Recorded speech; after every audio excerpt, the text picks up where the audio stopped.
Believe it or not, there's more of this room that exists outside the edges of this YouTube image. Hi, I'm Tim Larsen, comic creator with another What's Tim Doing This Week video. Today, I'll talk about drawing beyond the panels. Before we get to that, make sure to check out my 6-part hardcore comic book Mayfield 8, an adult crime biker revenge story set in the 1970s in the dry deserts of New Mexico.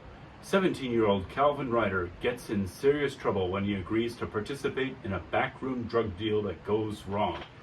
You can sample the first few pages for free on my website, www.timsnotebook.com, and you can purchase yourself, for 18 and up, a physical copy of each issue there. And you can get a free digital copy of issue 1 if you subscribe to my newsletter. Hit the link on the site or go to subscribe.timsnotebook.com. Let's begin. Getting Officer Sturgeon screaming in Calvin's face took some behind-the-scenes thinking on my part. Here's how I did it using a simple technique of masking out the rest of the panel.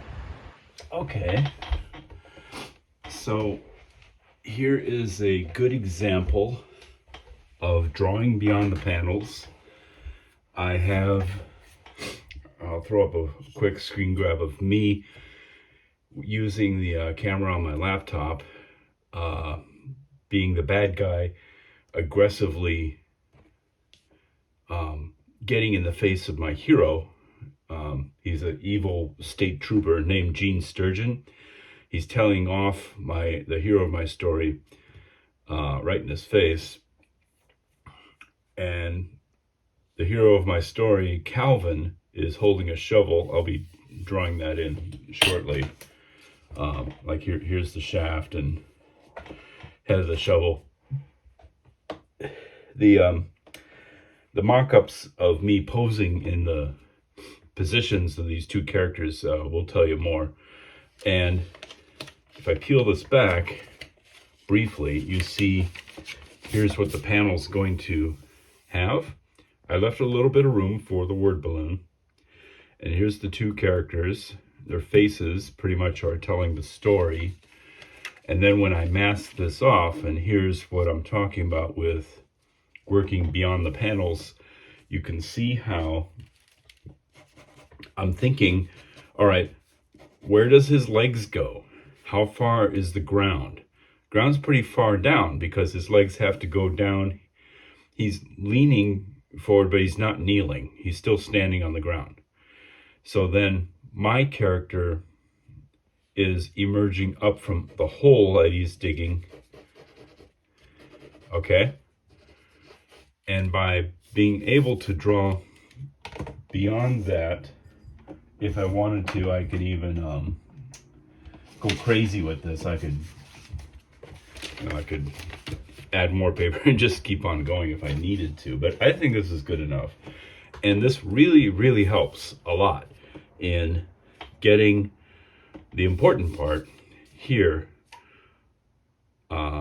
getting it to make sense, to have, okay, the hand and the arm,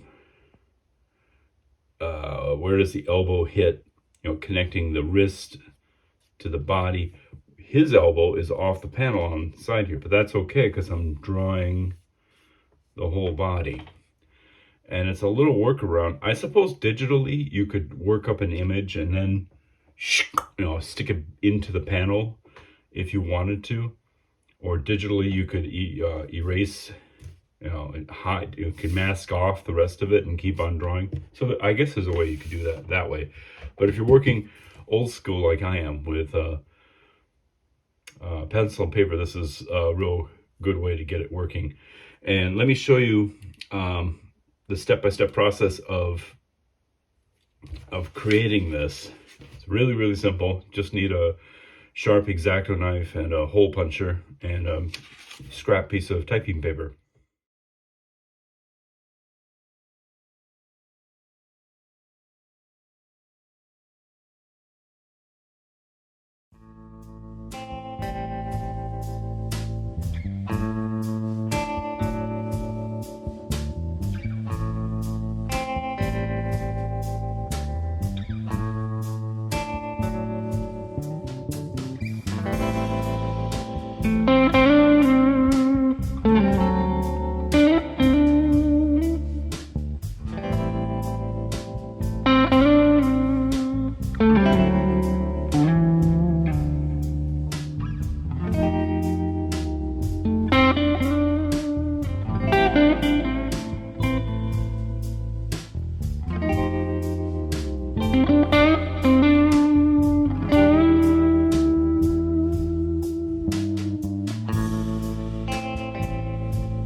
Thank you very much for watching this as I keep chugging away, finishing up part 6, the final installment of Mayfield 8.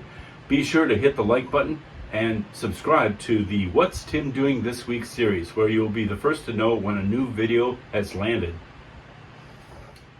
As always, no matter what skill level you are, you will always get better at making comics if you keep at it. I encourage you to keep plugging away as I have, and you're bound to amaze you and everyone around you with your unique vision.